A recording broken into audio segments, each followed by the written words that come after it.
item of business now is on an evidence session on the Article 50 negotiations, and the committee will take evidence from Dr Katie Hayward, the reader in Social Divisions and Conflict at Queen's University Belfast, and Tony Connelly, the Europe editor of RTE News. I'd like to welcome you both to the meeting. Thanks very much for coming to give evidence to us today.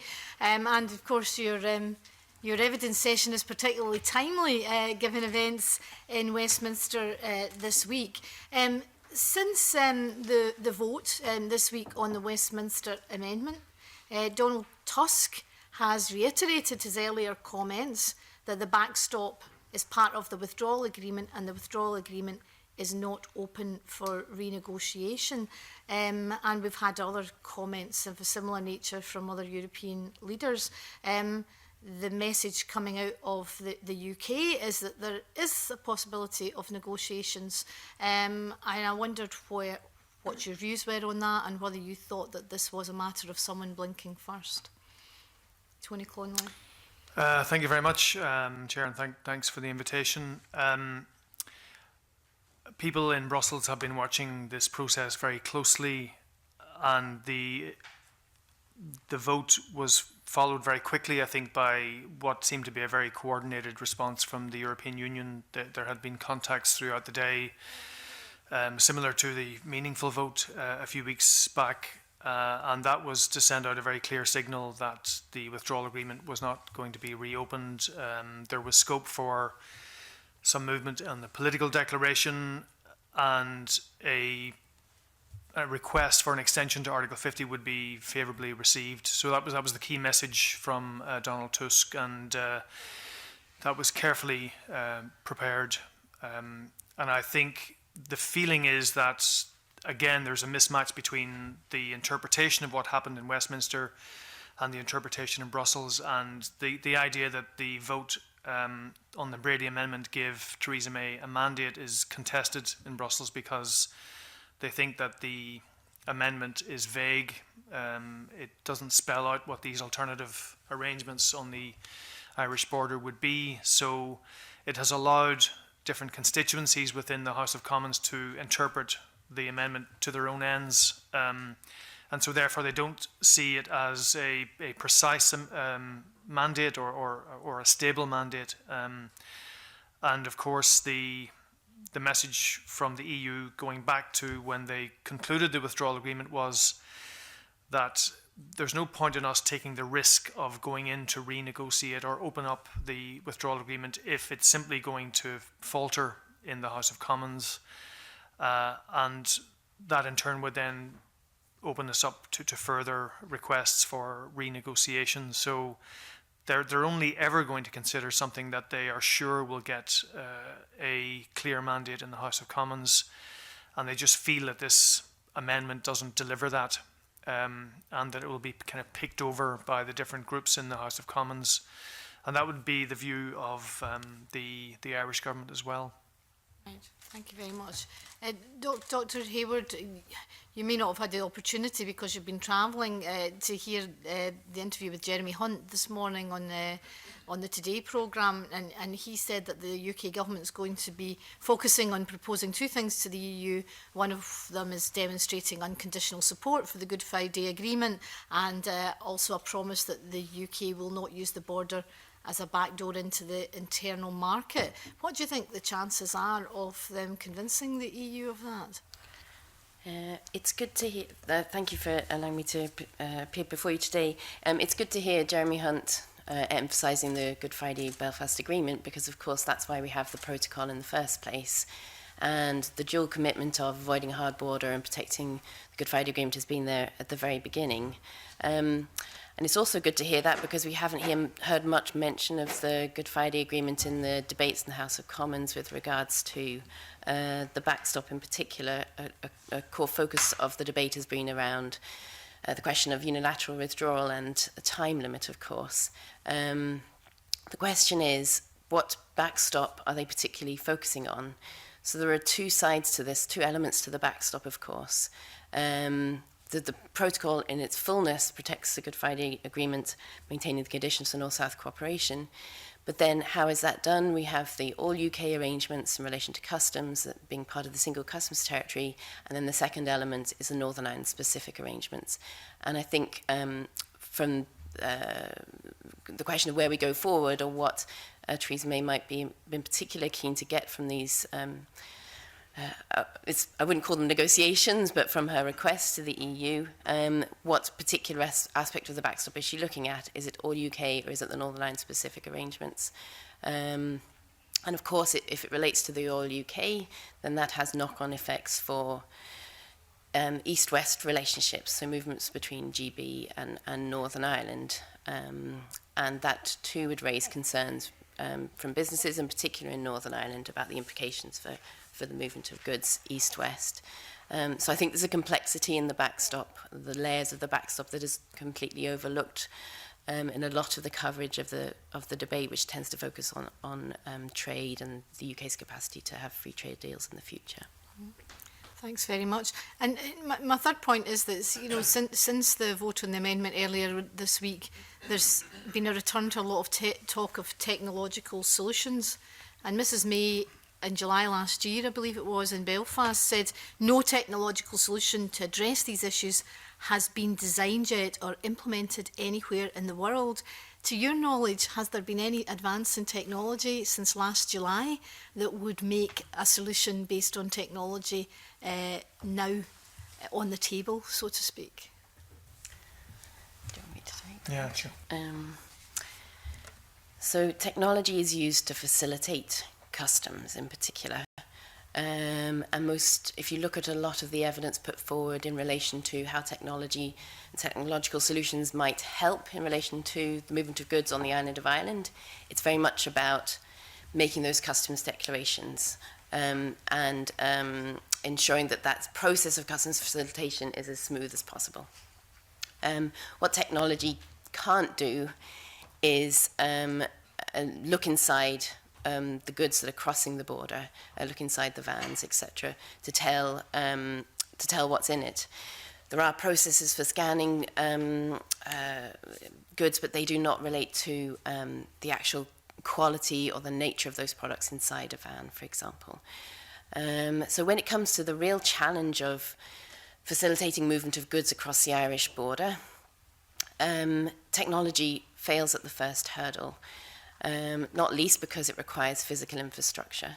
A lot of the concentration on having technological solutions without physical infrastructure then relies on having technical checks or inspections away from the border. And if you consider the points that have been made very clearly by the PSNI Chief Constable, for example, at some point you're going to have feet on the ground to inspect what's being moved across the border. And in that, there is a risk. Not only the customs officials making those inspections become a target, but then the police who are protecting those officials become targets too, and you have that escalation of security risks that we saw at the beginning of the Troubles. Thank you. Tony, you went into a lot of very interesting detail on the whole customs arrangements in your briefing this week. Do you have a view on the technological proposals? I mean, in the context of the no-deal planning that the European Commission is undertaking at the moment, yes, they are looking at all the potential ways of mitigating delays, for example, at Dover-Calais. I mean, the whole question of contingency planning at EU level is obviously a very sensitive one, because while they can talk openly about trying to manage a potential chaotic situation at the different ports connecting Europe to the UK, they can't talk openly about the Irish border because of the political commitment to no infrastructure, no hard border. But from conversations I've had, yes, they are looking at the kind of realities that are available for trying to mitigate those delays at, for example, Dover-Calais. So yes, you can pre-clear a consignment of goods going from, say, Toulouse to Manchester. There's a barcode scan that takes place. Then, while the truck is travelling to Calais, then the authorities can do their risk analysis. Is there any red flag we need to raise with this consignment, or does it look okay? And if it looks okay, then it's kind of green lighted at Calais, and that process should happen in reverse as well. But you still need to have a declaration filled. That declaration has to be presented, and if there is a problem or if there's a random inspection, you have to have manpower and infrastructure and space to do that. So the whole question then becomes, how can you possibly transpose that to the Ireland land border? You know, you have ports which have a presumed set of infrastructures and presence of staff and officials where you can manage the flows. But if you have a 500-kilometre land border with 200 crossings, then it's a different order of magnitude. I mean, one aspect that they are looking at to try and mitigate things is what's called transit, which was a little bit confusing for me to begin with, because I thought transit was simply going through a third country to another from one member of the single market to another, going through a third country. But transit would, again, facilitate a much more frictionless movement for customs for a consignment, because you have what you call an authorised consignee and an authorised consignor. So larger companies who have the resources to do this can register with the authorities, with the customs authorities, and then they again can do the pre-scanning at the point of departure, and then again at the point of arrival, which would obviate the need for checks at the border. But the problem there from an Irish perspective is that it's only big companies who can do that, who can afford to do this authorised consignee and consignor procedure. That requires going to a financial institution to get a bond, which under the Common Transit Convention you need to have to sort of prove that your goods are not going to be sold in transit, and that you're covering any customs duties or VAT or excise obligations. So it may be a small mitigating factor in terms of technology and what can be done at the Irish border, but it's really very marginal it's not going to be suitable for thousands of small SME operators who constantly go back and forward across the border. Okay, thank you very much for that. We'll move on because we've got a number of members that wish to ask you questions, and I'll bring in Ross Greer. Thank you, Convener. I'd be interested in your thoughts on what effect this is having on the future of the Good Friday Agreement on all three strands. So, Dr. Hayward, you've already mentioned to some extent east-west and north-south, but one of the issues throughout this process has been that there has been no assembly or executive functioning in the north, and representation of Northern Ireland has often, certainly in debate in Britain, been boiled down to the DUP, who don't represent Northern Ireland. They represent a specific section of the community there. The Good Friday Agreement was never designed to deal with a situation like this. It was designed for something quite different, which it has been and is achieving. What is this doing to the future of a peace process that's underpinned by that agreement? It's a very good question, and it's a really important one. And I think fundamentally, even if you look at it in the simplest of terms, the Good Friday Agreement was about a good, trusting relationship between the UK and Ireland, which obviously in the past has been a very distrustful one and wary one. And EU membership helped create trust and respect in that relationship. So fundamentally, the relationship between the UK and Ireland underpins the Good Friday Agreement. And even, we have to be honest, when we've had several difficulties in the implementation of the peace process and in levels of trust and cooperation amongst the political parties themselves, even throughout that point, the relationship between the two governments in particular has been one that has sustained the process. Added to that is the importance of the devolved institutions, and you're right to highlight the fact that we obviously haven't had the Assembly sitting for 2 years. And that having the Assembly has meant that for Irish citizens in Northern Ireland, that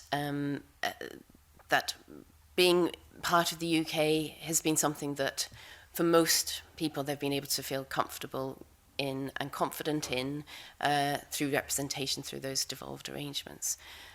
So we have a sort of a perfect storm at the moment in relation to the agreement, even if you set Brexit aside, and that is because we don't have the devolved arrangements, and that relationship between the two governments is fraught, and not just in relation to Brexit, but publicly as well, and a lot of the discourse around the way they about the relationship between the two governments and the levels of common ground between them. The more we hear about disagreement in that regard, the more it underpins the stability of the agreement itself. And that is before we get into the questions of changing opinions with regards to the possibility of a border poll, etc. Yeah, I mean, I would say that from the very beginning, the referendum has caused enormous difficulties between the Irish government and the DUP because the initial reaction to the referendum prompted, I suppose, an instinct in the Irish government to try and seek solutions or to get some national consensus going or conversation going about the impact of Brexit, and they recommended what they called an all-island civic dialogue, but there was a bit of a breakdown in communication, and the DUP felt that they were being bounced into this, so there was some, even within days of the referendum, there were very sharp exchanges between the DUP and the Irish government, so that kind of got off to a bad start. In August, just after the referendum, there was a joint letter from Martin McGuinness, the late Deputy First Minister of Sinn Féin, and Darlene Foster, the First Minister of the DUP, setting out, I suppose, a joint analysis of the challenges posed to the island and to the peace process and to Northern Ireland by Brexit. But that was really the last time that you had any kind of cross-party consensus between the two sides, and things have drifted apart ever since then. And it's also been, ironically, it's been a problem for Theresa May and her negotiating team, because when the withdrawal agreement was concluded, obviously there was a lot of outreach by the British government to not just to businesses in the UK, but also to Northern Ireland, and they invited, in quite a high-profile way, they invited a series of business organisations to Downing Street. But the politics of this has now become so polarised that they couldn't get the Ulster Unionist Party to support the withdrawal agreement. The DUP is a different relationship, obviously, and they opposed it from the start. But any attempts by her negotiating team to get the Ulster Unionist Party, who had been, a lot more open to the direction of travel of Theresa May and the negotiations, because this backstop had now become an orange and green issue, they simply couldn't come forward publicly to support it. So you have this real polarisation in Northern Ireland, politically, and socially, and the space now has to be occupied by business organisations and civil society to try and promote the withdrawal agreement and the backstop and so on. Thanks. And just briefly on the East-West strand, bilateral relations between the two governments are quite simple when they're both inside the 1/10 of the European Union. If the UK does leave in March, or more likely June, or whenever it may be, that's going to become quite different, and there will be occasions where the UK government can no longer deal directly with Dublin and will have to go through Brussels. How will that affect the East-West strand? Famously, the first time a British Prime Minister ever met an Irish Prime Minister was after both countries joined the EEC in 1973. There had been no bilateral contact for 50 years before that. And it's true that Brussels has provided a relaxed, spacious forum for ministers from both sides to get to know each other across a whole range of issues. In fact, the Irish government and the British government have always shared a lot of policy issues. They've had the same approach in taxation, in the digital single market, in general liberalising the EU's single market.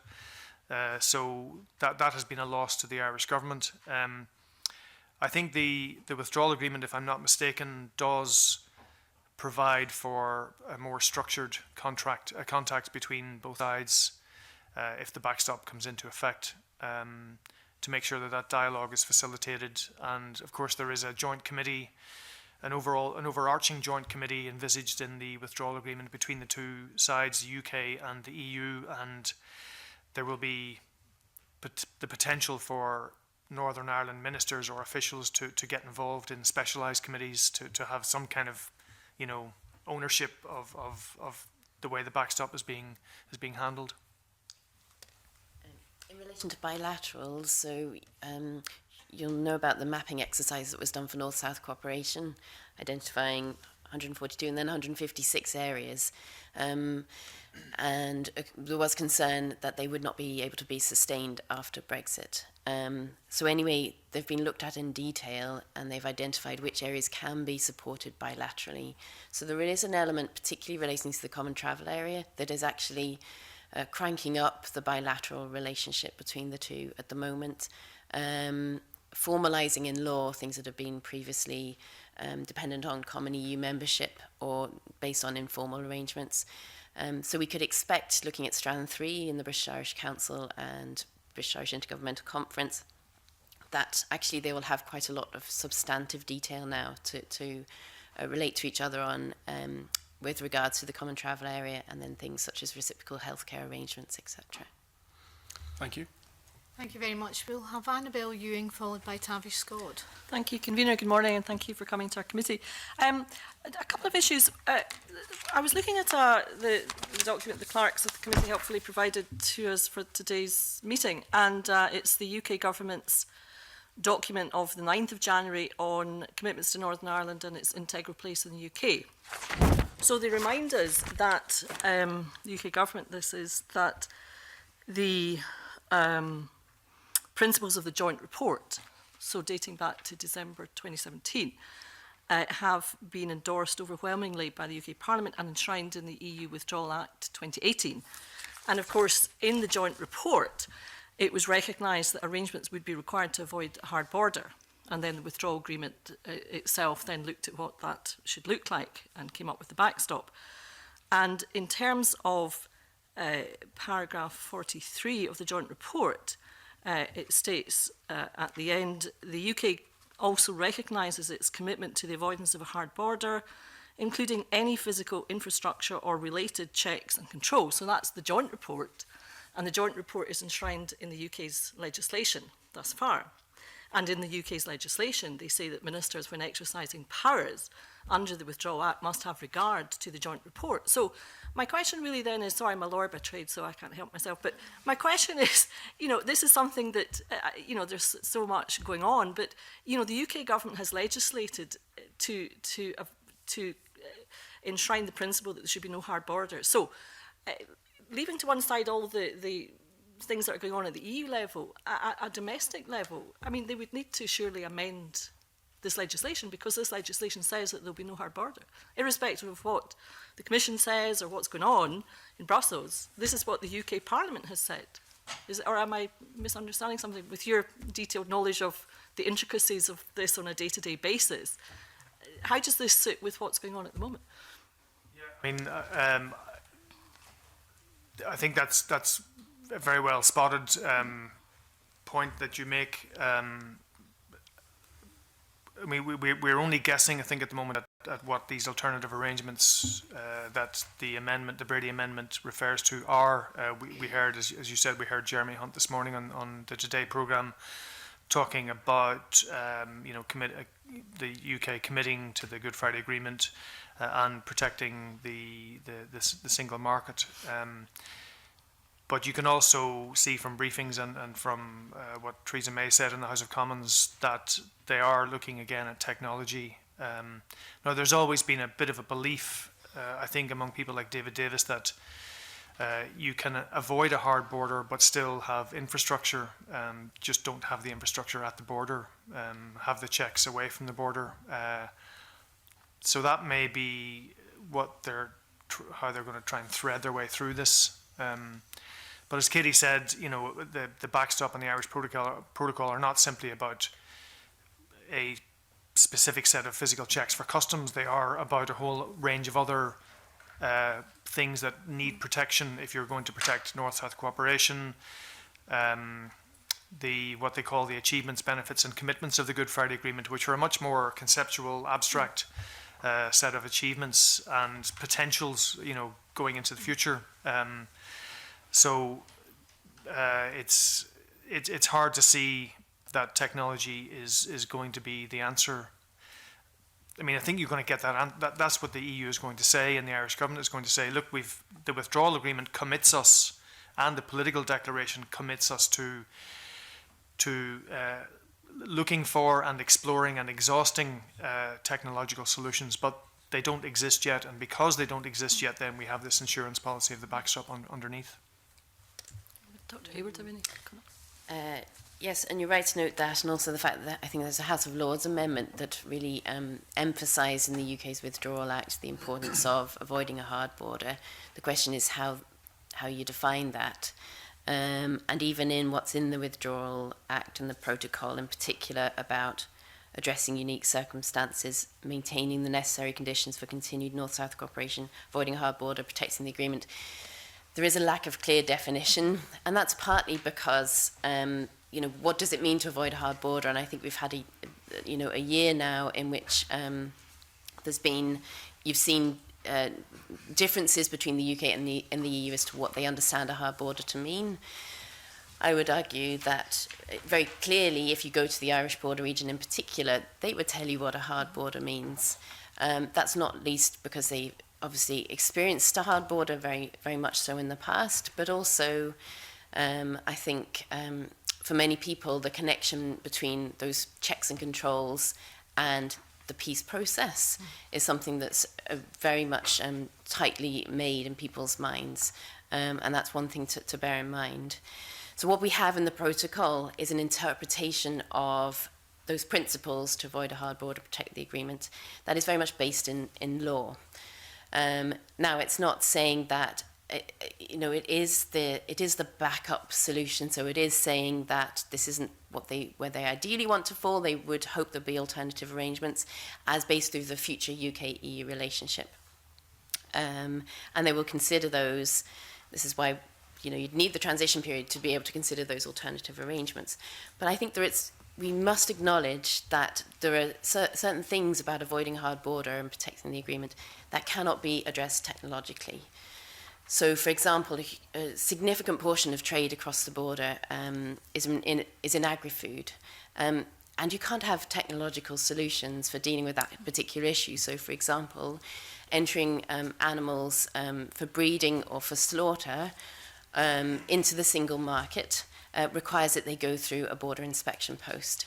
And as Tony has already noted, this isn't a sort of a small procedure. It involves veterinary certificates, documentation, and the ability to call on others to come and check and inspect, etc., etc. At the moment, those border inspection posts are on in the sea and air entry points, not at the land entry point. So, how do we avoid having checks at the border, except for legal arrangements relating to regulatory standards in certain areas? That is what the protocol manages to do, with huge flexibility from the EU side, and to some degree flexibility from the UK side as well. And if we're speaking realistically, if we're going to uphold those principles, we're going to have a compromise in the end and some flexibility on both sides. And technology will not get us away from that.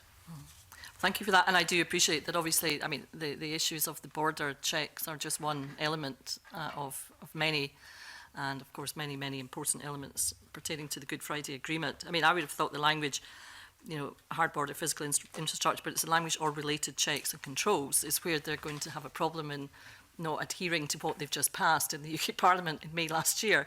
But it seems that changes of mind are happening quite frequently. And in that regard, I mean, obviously, this is the withdrawal agreement's an international agreement, and the UK Prime Minister, no less, has signed up to it. And now, some weeks later, the UK Prime Minister is saying, because she supported the Brady Amendment, it wasn't just that it was a backbench amendment, she supported it and indicated that she supported it. So she, who signed up to whatever she signed up to some weeks ago, has now come back and says, no, well, I'm not doing that. So I just would have thought that this would raise issues about the trust issues going forward, because whatever happens, there's, you know, assuming something happens, and then we go to discussions on what the future trading arrangements will be.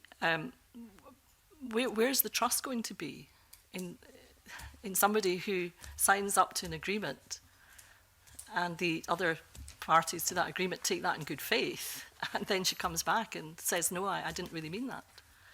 I just think that's a very serious thing in terms of international relations. And of course, that's one issue. Another issue is, well, if the UK is going back to Brussels to basically say you've got to open this up, well, opening up can have consequences in other areas. And I think that's already, there's been a bit of murmuring about that. You want to open up this deal? Well, let's open it up again. Let's look at fisheries, for example. So I don't know, do you have any kind of comments on those two strands? I mean, I think from the Irish government's point of view, whenever these kind of things happen, as you mentioned, and it also happened after the joint report was signed in December 2017, when very soon afterwards the Secretary of State for Brexit, David Davis, said that it was not legally binding. So any of those kind of remarks and, you know, positions will automatically prompt the Irish government to say, this is why we need a backstop, this is why we need an insurance policy, because trust is really central to this. The EU approaches this in a slightly more legalistic manner. You know, Article 50 sets out the negotiations. We've come to the end of those negotiations. The treaty has to be ratified by the UK according to its constitutional requirements. So they've always known that the House of Commons would have to ratify the treaty. There was an observation by Sabine Veyand, the Deputy Chief EU Negotiator, on Monday at a panel discussion in Brussels on Monday, whereby she was contrasting the EU's approach, whereby after every negotiating session, the Article 50 task force would brief the member states through what's called the working party. So the officials from all the 27 delegations would have a regular meeting in Brussels where they would be briefed by the Article 50 negotiators on the state of play. And even if that meant that one day they were contradicting what they'd said the day before because there had been an objection or whatever, but there was a stark contrast to the British approach to the negotiations, which was that they were to be handled by a very small and tight circle of people, and that the information was simply not shared with the rest of the system. Quite. Dr. Hayward, do you have any comments? Just on the question of trust, there's something worth noting in relation to the trust within Northern Ireland of the British government. And I wouldn't labour the point too much, but it is notable that what we've seen in Northern Ireland, which has been, I think, unprecedented, at least in the last 20 years, is business communities and leaders coming out, trades unions, civic leaders coming out in support of the withdrawal agreement and the protocol. And this doesn't happen very often in Northern Ireland, particularly given the political environment. So they have had quite a high public profile and done their best having a profile outside of Northern Ireland as well, or the island of Ireland, in saying the protocol is important and it would bring its benefits. And this is with the encouragement of the Prime Minister, who wanted to show support in Northern Ireland for the withdrawal agreement. So the fact that she then supported the Brady Amendment, which wants to replace the protocol, I think has a risk of undermining people's sense of confidence going forward in that fundamental relationship of trust between citizens in Northern Ireland, or otherwise non-political, and the UK government. Indeed.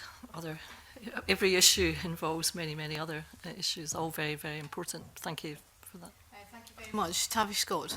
Thank you. I sometimes wonder if the best thing to show Tory MPs would be Brian O'Driscoll's documentary on the United Irish team that he put out the other week, which I thought was a brilliant piece of television. It showed what the Troubles were really like, even in that context, particularly before Dublin on Saturday as well. But that aside, and it does relate to Annabelle Ewing's question, presumably the Irish government now are taking no deal really, really seriously after what happened on Tuesday night in the House of Commons. Yes, they are. I think there's definitely a change of tone in Irish government pronouncements in the past few days. Exasperation, a much sharper analysis from Simon Coveney, the Minister for Foreign Affairs, about Britain, or about Theresa May wanting it both ways.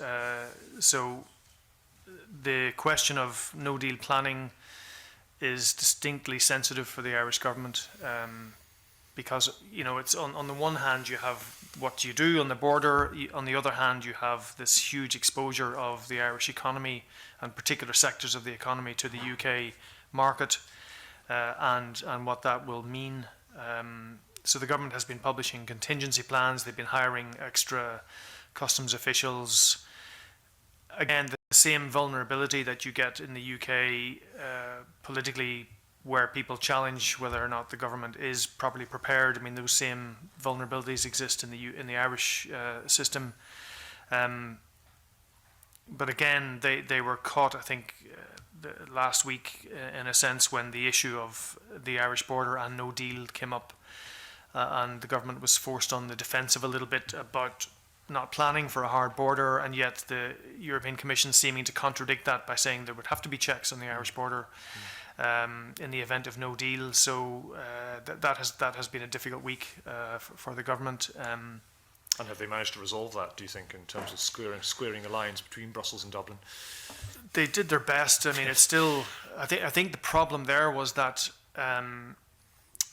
not only did it seem to put Dublin at odds with the European Commission, but it also prompted Michel Barnier, the chief negotiator, to make some comments to Le Monde, saying that the Commission, his team, had been looking at decentralised paperless checks in the context of the withdrawal agreement, checks away from the border, but that template was not for the Irish land border. It was for how to minimise checks on the Irish Sea. Yeah. But that was seized upon, obviously, by the Leave campaign and Conservative backbenchers, that this proved that the backstop was a hoax and simply a ruse to trap the UK in a permanent customs union and so on. And that, in turn, put the Commission somewhat on the back foot. I mean, the way that the overall picture that I can get through talking to officials in Brussels and Dublin is that yes, of course, the EU has an obligation to its internal market. It has obligations under the World Trade Organization to define its external frontier, and that problem will have to be solved somehow. They're not going to send customs officers up to every single border crossing on day one of no deal, but they will have to sit down and work it out with the UK. And the sort of strategy, I think, for the Irish government has been to try and very forcefully remind the British government that they have solemn obligations under the Good Friday Agreement to ensure no hard border. And just getting back to the joint report that Mrs. Ewing referred to there, the government believes that the Irish government believes that the British guarantee of no hard border enshrined in the joint report is a guarantee that survives whether there's no deal or not. They believe that the UK as a democracy that respects international law is morally and politically obliged to ensure that the Good Friday Agreement is not undermined by border infrastructure. Now, what do you think that means in practice? Well, yeah, exactly. That's the question. I think the government's view in Dublin is that means getting back to the backstop, getting back to the issue of regulatory alignment. The issues and the dilemma at the Irish border, are fairly binary. You're either in one customs regime or you're not. And if you have two regimes that are in different legal systems next to each other, then you have to have checks, and those checks have to happen somewhere. And the way to avoid those checks and support the Good Friday Agreement is to have some kind of alignment in the future.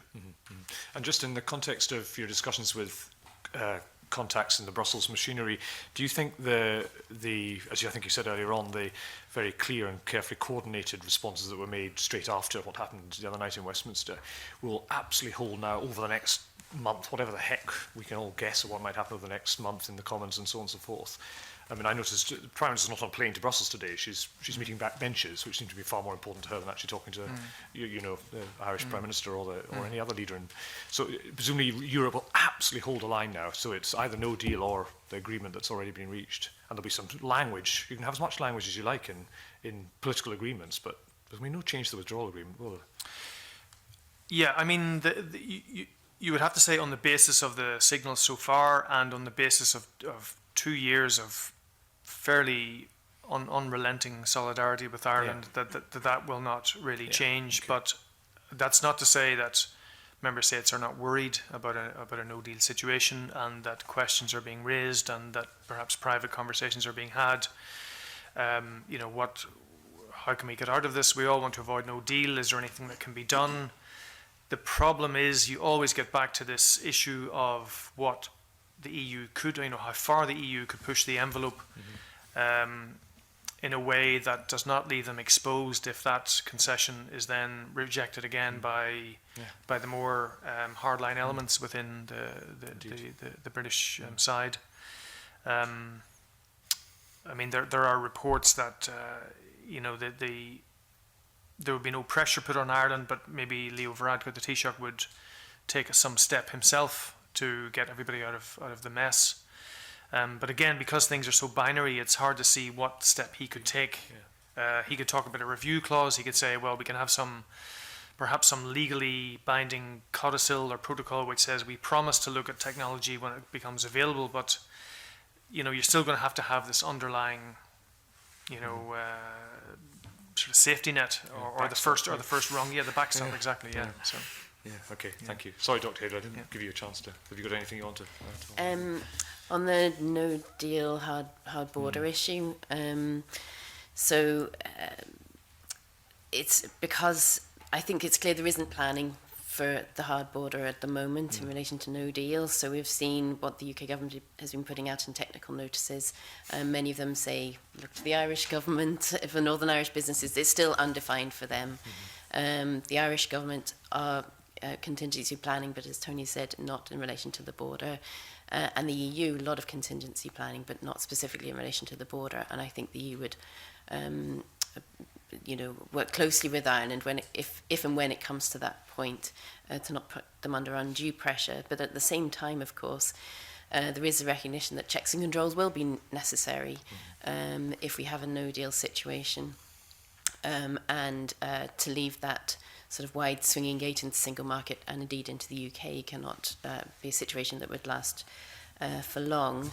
And it's worth noting that, of course, in this period of great uncertainty, the people most affected are in the border region, and of course that level of integration between the UK and the EU 27 is most direct and material in the Irish border region. So in trying to find certainty, businesses then just go to the other side of the border, or they don't make that decision to develop their business across border. And so we have this re-entrenchment of the back-to-back development that we had in the past that had such a negative impact in the border region itself. So I think already we're seeing the impact of Brexit and a negative effect in economic terms in Northern Ireland in particular. One final question. Presumably Barclays' announcement last night about moving vast amounts of their UK operations to Dublin must mean the Dublin economy is booming on the back of some of those things happening, particularly in financial services.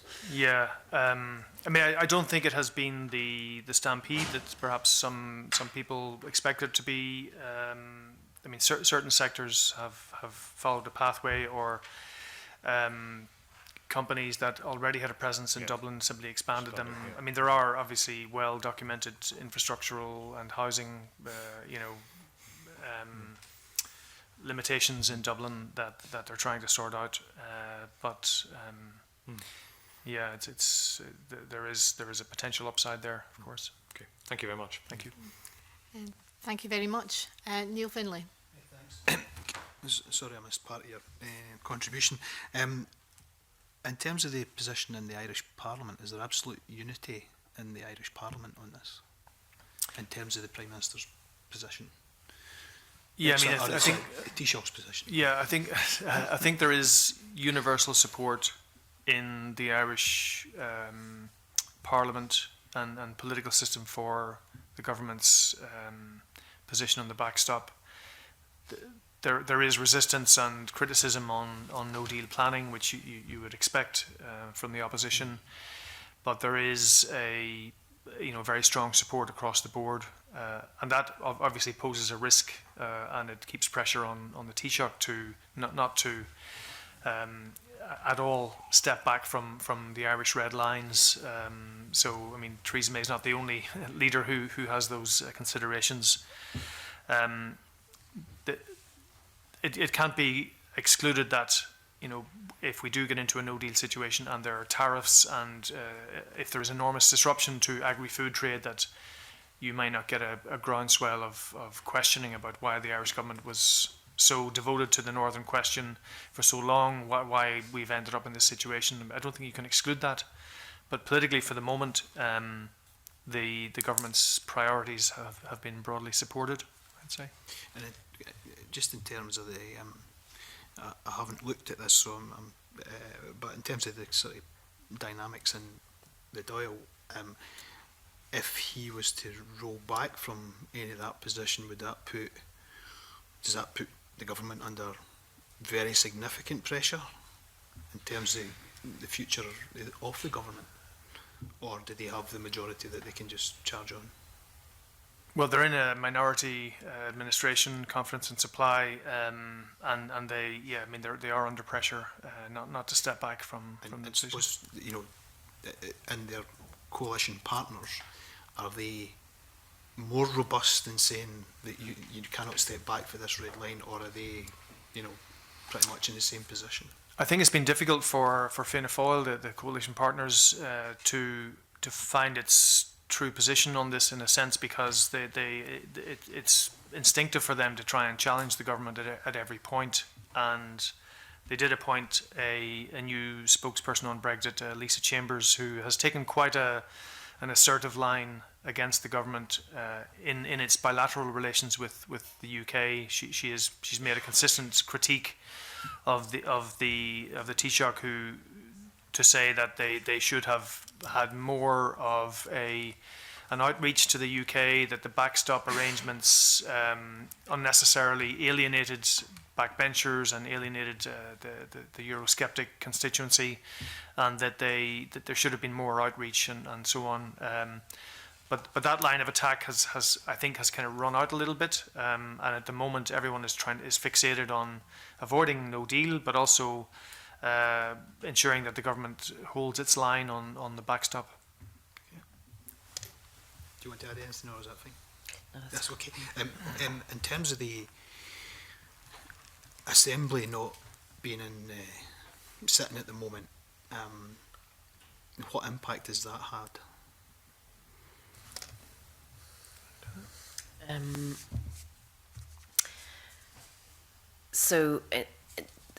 Tony was right to mention the letter between Foster and McGuinness in August 16, and it set out key priorities that, if you look at the manifestos of all the parties, they could all speak to. So that includes addressing the unique circumstances of Northern Ireland and avoiding a hard border and avoiding friction east-west as well. That's not to say that, or not to acknowledge there's huge differences between the political parties and their positions on Brexit, and obviously on the union as well. It's hard.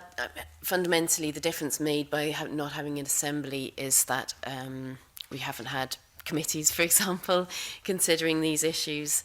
It's very much become, the whole question of Brexit has very much become polarised as a sort of point of difference between green and orange, rather than the sort of in the detail as to about what Brexit actually means for Northern Ireland and setting forward sort of common interests in Northern Ireland.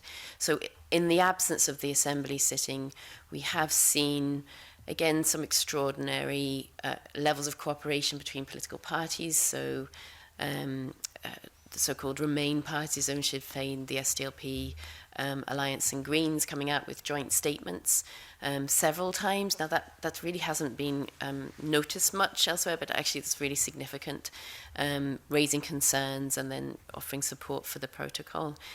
I'm sort of conscious of, the wider questions of what's happening within the UK and the way that this has been approached from London and Westminster, and the role played by devolved administrations and consideration given to them and to devolved governments and executives in all of this. So I probably wouldn't...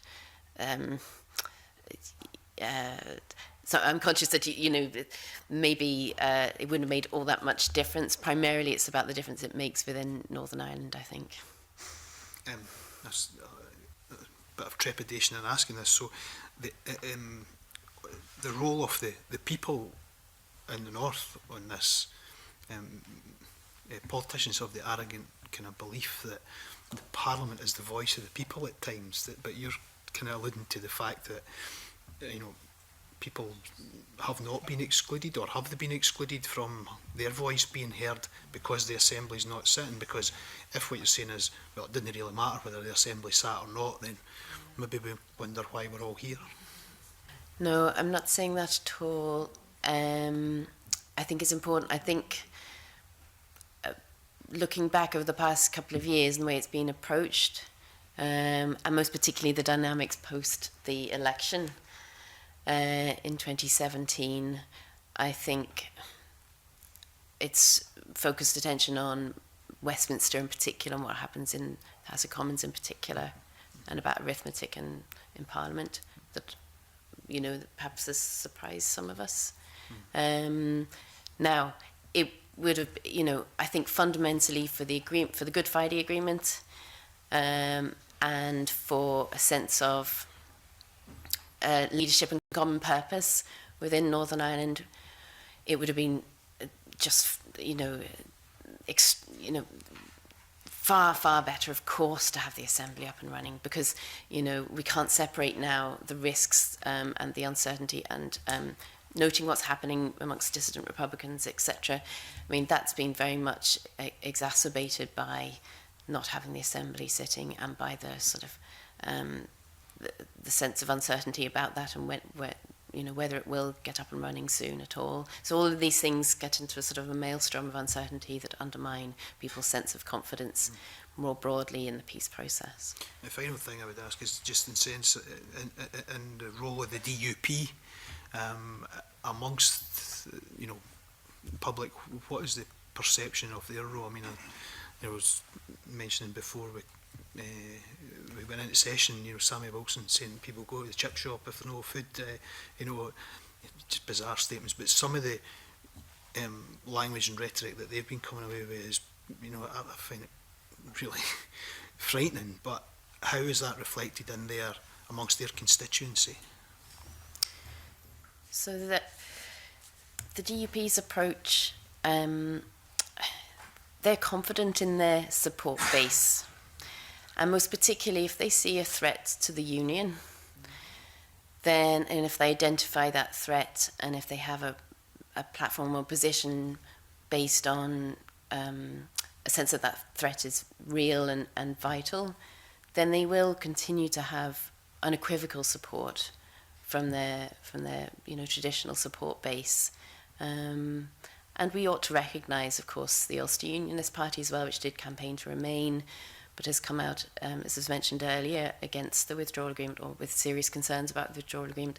Amongst the unionist communities in Northern Ireland, there is anxiety about all of this.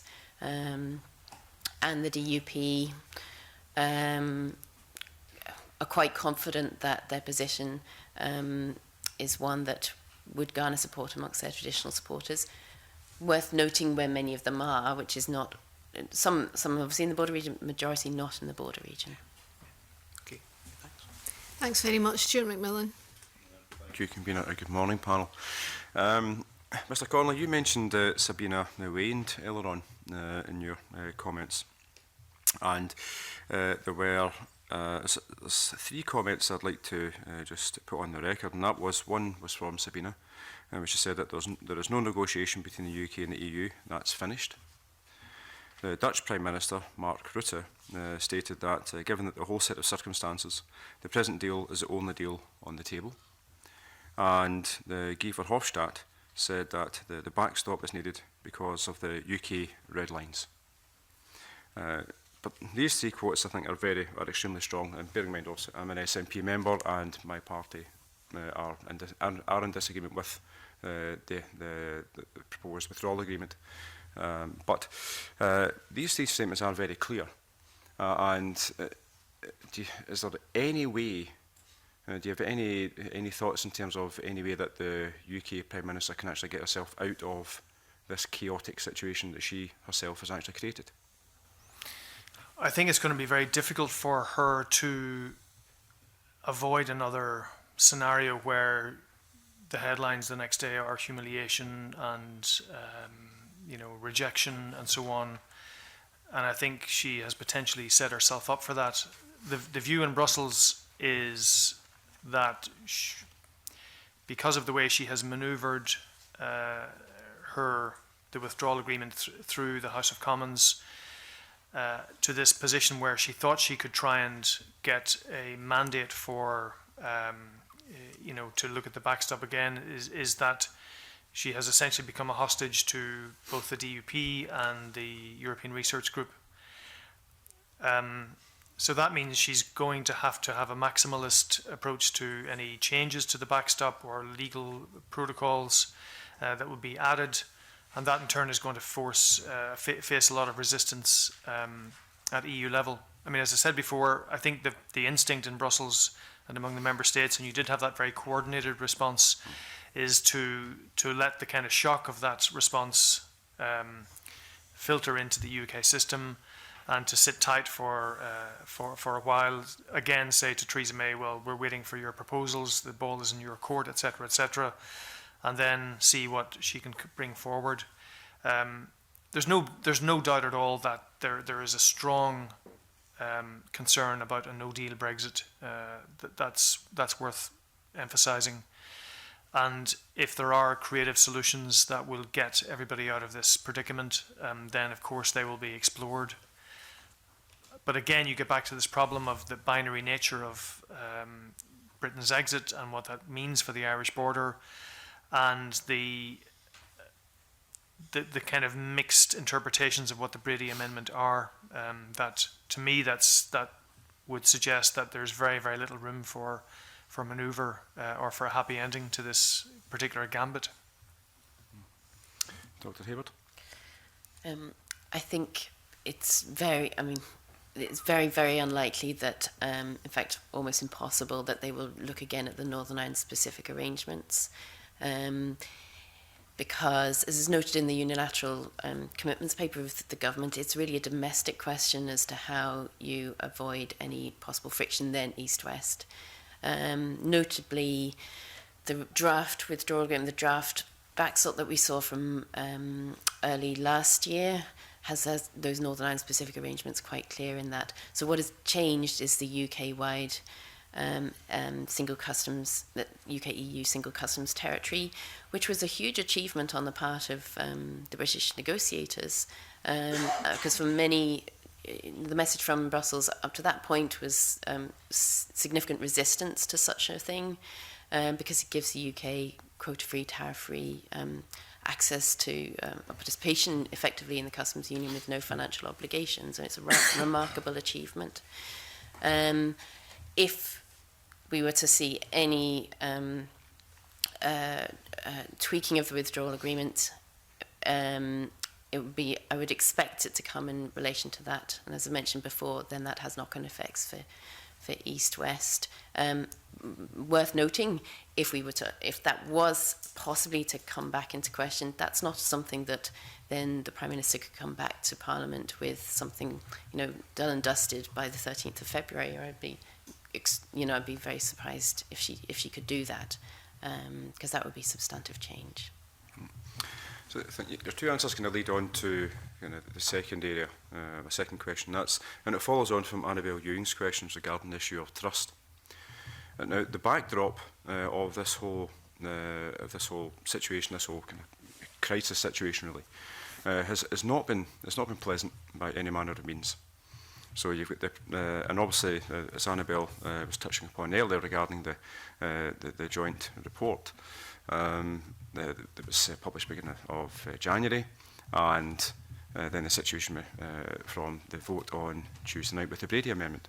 So the Prime Minister being extremely inconsistent with her positioning, and then also in December we've got a Conservative MP suggesting, Priti Patel suggesting that the food shortages should be used as a leverage position against the Irish government. How can, when it comes back to that issue of trust and trying to build up some type of positive negotiating position, how could the EU genuinely, the EU27, how could they genuinely consider actually, well, the UK are serious about this when clearly the events of the past have proven to be otherwise?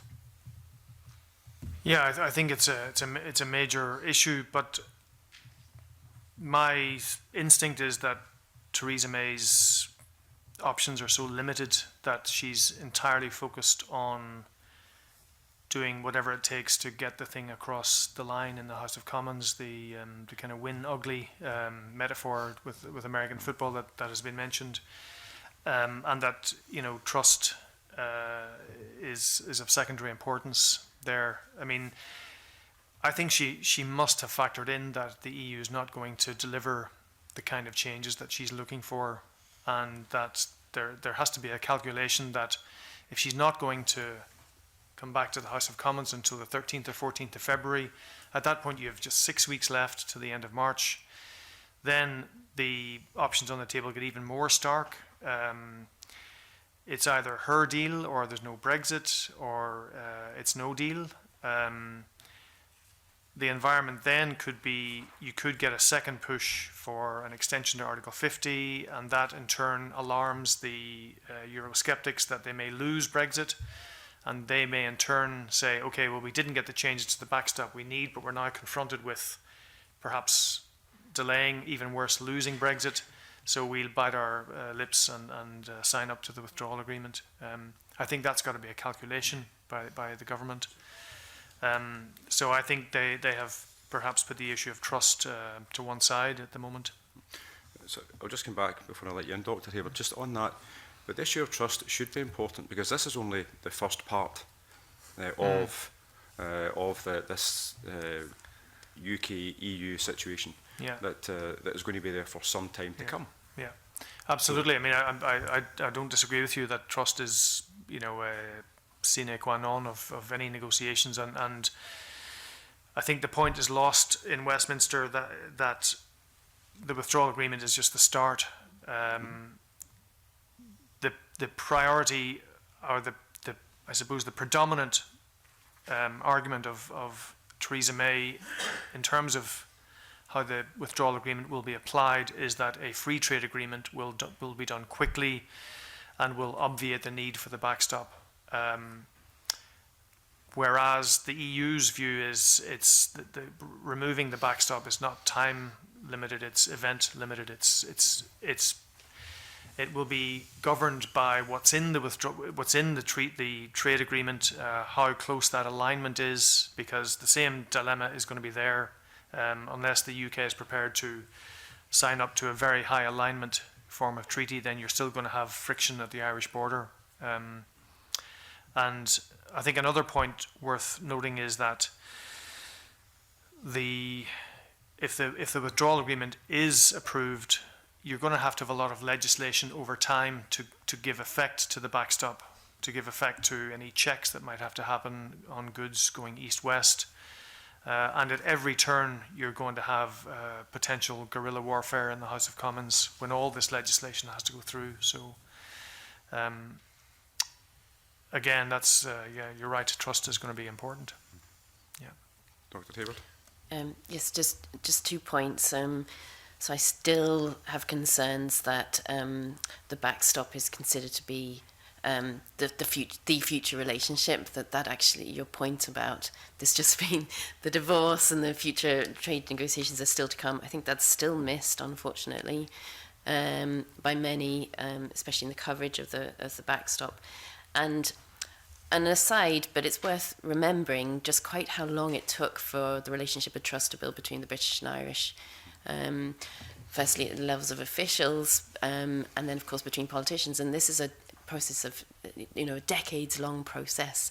And if you listen to anybody who's involved in the negotiations, or for the Good Friday Agreement or Anglo-Irish Agreement or Sunningdale indeed, you realise just quite how much effort goes into building those relationships of trust and how easily they're broken by public statements. And so aside from all of this, we would be concerned, you know, looking ahead as to the damage caused by some of the discourse used around this particular point in time. And one very final question, and very briefly, just in terms of the economy that Tavish Scott touched upon, notwithstanding the Barclays and some elements within the financial sector, in terms of the wider Irish economy, what type of forecasting has been done in terms of where they consider the position the Irish economy to be within, say, 12 months and 24 months? There has been quite a bit of forecasting done by the ESRI in Dublin, the European Economic and Social Research Institute. Also the Copenhagen Institute, I think, did a big report early last year on the potential outcomes for the Irish economy in a soft Brexit and no deal. And yeah, I mean, I don't remember the exact figures, but you know, a 3 to 4% hit on GDP would be predicted, if not more. I mean, the problem with the Irish economy is it's somewhat lopsided in favour of pharmaceuticals and high-tech industries. So a lot of those exports go beyond the UK, but the sectors that are very dependent on the UK market are geographically and socially vulnerable sectors where there isn't maybe a lot of other employment available. And, you know, like just to take the beef industry, for example, it sells 270,000 tonnes of beef to the UK every year. It's a very high value market. That's worth €4 billion to the Irish economy. And you can't replace that market overnight. Now they're doing their best to get inroads into the European market, and the EU-Japan Free Trade Agreement will offer further opportunities. But in terms of proximity, freshness, all those things, of course, are very important factors, and that's the concern. It's worth noting that so North-South trade is €3 billion a year, and then Irish UK trade more generally is 30 billion. So it just highlights the fact that primarily the concern for the Irish government has been about avoiding that hard land border and recognising how closely tied that is to the peace process. That you know, weighs far and above beyond the sort of economic costs, whereas, you know, if you're looking at it purely in those terms, then trade across the Irish Sea is significantly more important for Ireland. Thank you. Right, we'll now move to Alexander Stewart. Thank you for your patience, Alexander. That's all, thank you. If a no-deal Brexit occurs, do you think or do you believe there is scope for many deals between the EU and the UK, and that may allow the border to remain open? Any views on that? The official position of the EU regarding no-deal Brexit is they've been issuing contingency notices to member states, that they've been ramping up meetings between the Commission and member states and issuing kind of guidelines. And these are governed by 6 principles, one of which is that they have to be unilateral, they have to be in the EU's interest, they have to comply with EU law, and they have to be short term. there is a real concern in Brussels that there's a sort of self-fulfilling prophecy in the UK that because all sides want to avoid no deal, that faute de mieux, they will come together and make sure the skies don't fall. Now, they are legislating at EU level for a change to EU law for aviation, so that flights can take off and land from the UK. And there are some strains, I think, among member states who would like those contingency plans to be a bit more generous, so that things can keep flowing. But you then run the risk politically of proving the Brexiteers right that no deal is not a problem. So it's a very delicate balancing act. On the Irish border, again, the optimum solution, according to the EU 27 and the Irish government and the Commission, has been a negotiated settlement, including the backstop and the Irish protocol. If that falls away as a result of no deal, then they're left to pick up the pieces. And as Michel Barnier was quoted in Le Monde talking about paperless decentralized checks and so on, they would be forced into a situation where they have to look at mitigating solutions, but they're only going to mitigate to a rather small degree. And all of the other ambitions of the protocol in preserving the Good Friday Agreement, the oil island economy, the hearts and minds achievements, if you like, of the peace process, where you could have a situation where people can live their lives feeling that the border does not exist or is irrelevant. And so it's not just about trade, it's about study, it's about healthcare, it's about just that feeling that you can go back and forward across the border and just live and function and operate as if it wasn't there. So those piecemeal solutions that people may have to grasp at in a no-deal situation will certainly not take care of that whole thing. And that's why the Irish government and the EU see this as a much more holistic thing, rather than simply piecing together mechanisms that might fit.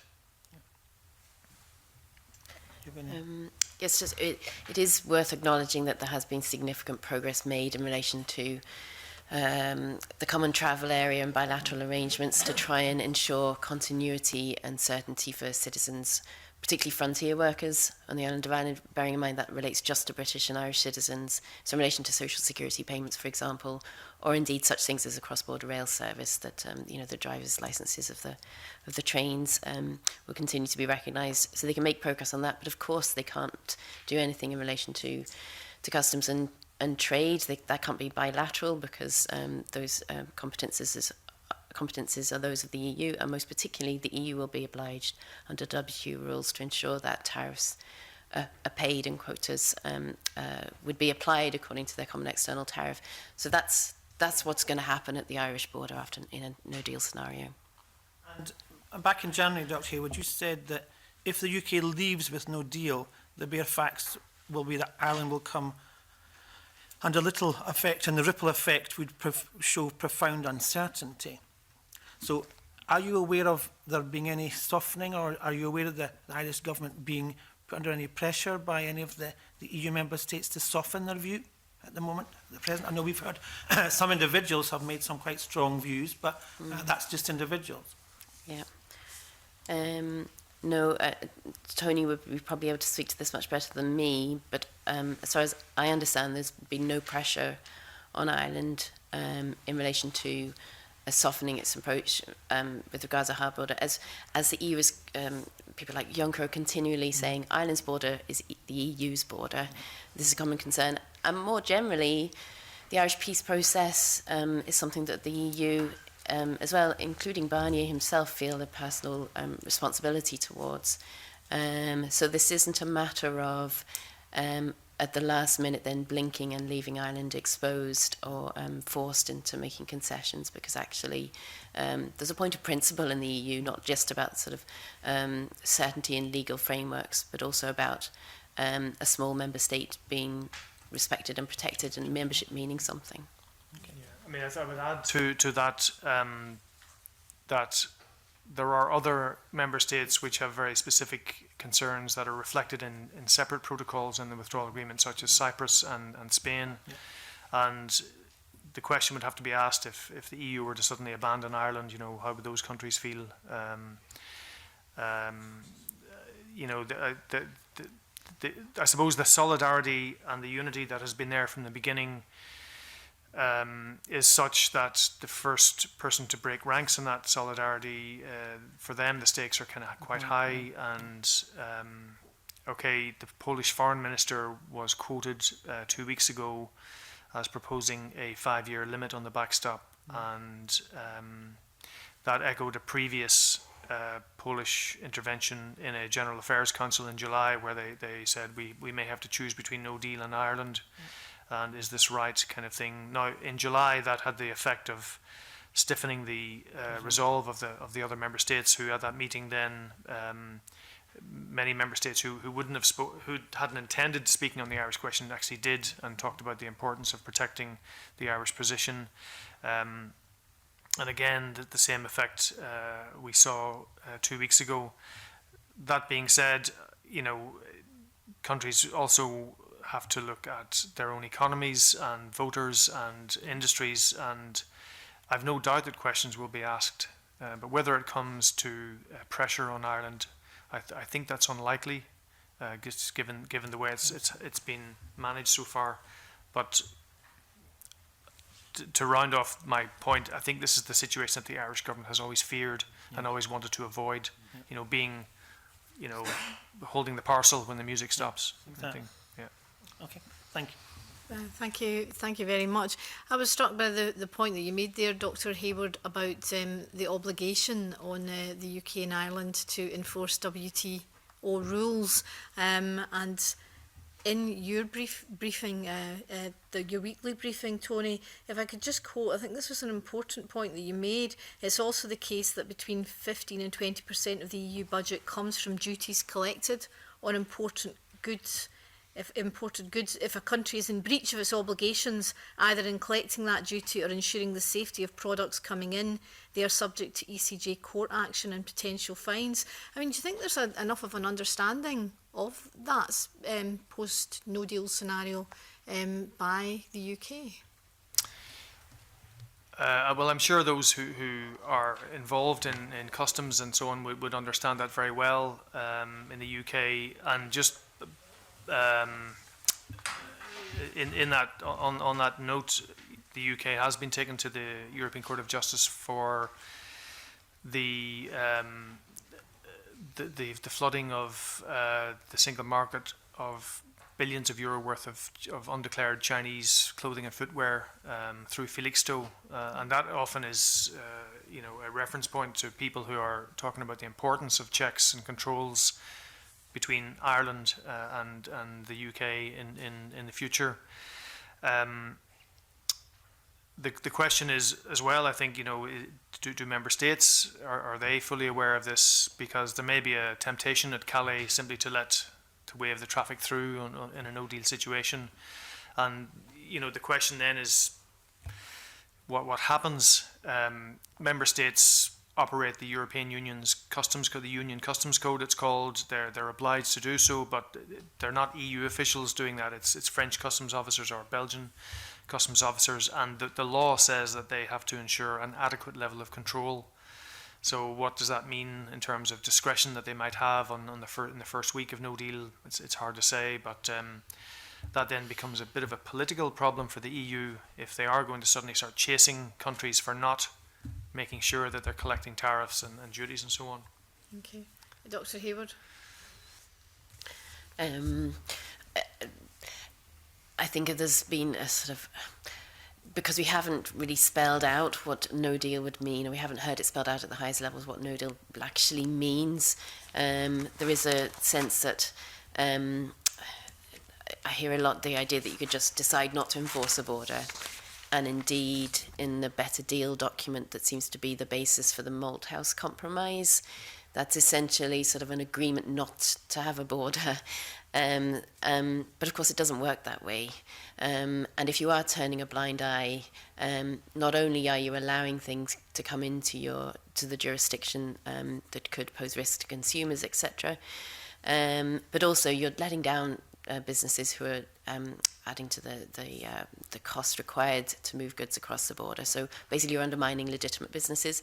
Again, we've had this experience in the Irish border region in the past, and we saw the damage that was caused then, and there's a real risk to undermining legitimate businesses and the growth of the black market if you have a no-deal scenario, or indeed if you have a hard Brexit.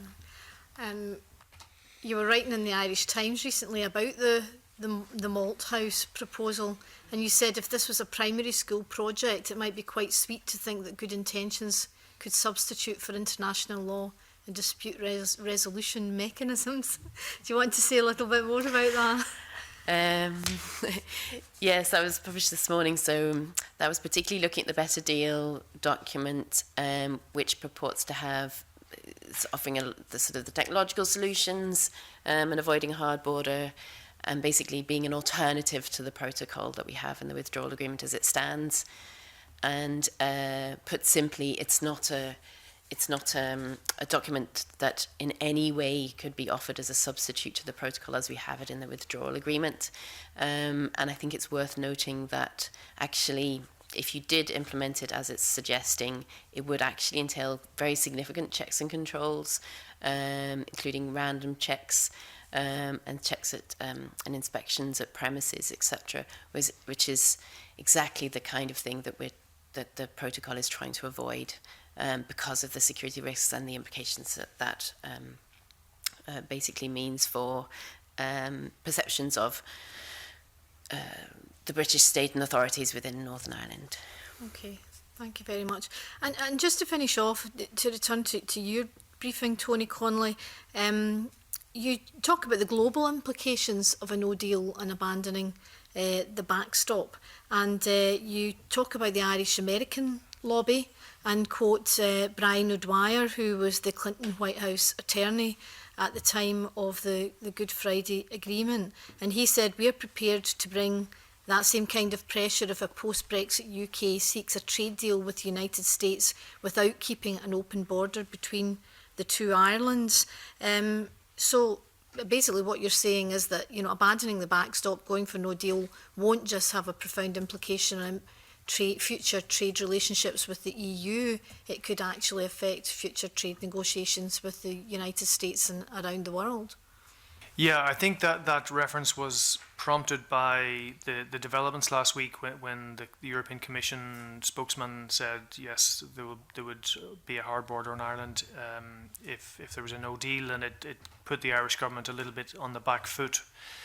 And the Taoiseach, Leo Varadkar, was in Davos, and he was asked about this issue in general, and he made the point that the UK, when it's pursuing its own free trade agreements around the world, could be kind of hobbled by the fact that there's an unresolved border issue on the island of Ireland.